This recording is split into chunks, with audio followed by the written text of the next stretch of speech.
Peaceful demonstrations turned violent in St. Louis last night after a white former police officer was acquitted in the deadly shooting of a black man 6 years ago. Dean Reynolds is there. Demonstrators launched a second day of protests here, unsure whether they would descend into the running street battles that punctuated last night's march.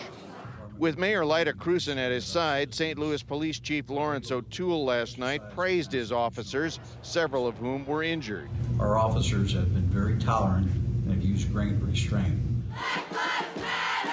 When peaceful turned into confrontational and when protesting turned into vandalizing, including defacing the mayor's private residence, the police took an assertive approach to crowd control. 32 arrests followed. It's all because former cop Jason Stockley was found not guilty yesterday in the 2011 shooting death of Anthony Smith, a man Stockley believed was an armed drug dealer fleeing the police.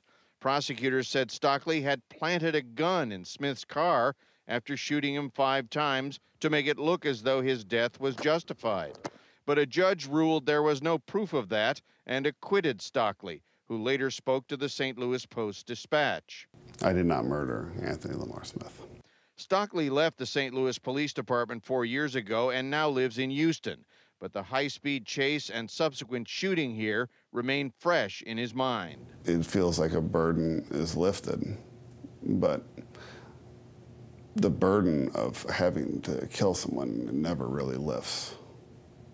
The city remains on edge, and several scheduled events have been canceled as a security precaution, including a concert by the band U2 at this 70,000-seat arena. DeMarco? Dean Reynolds reporting. Dean, thank you.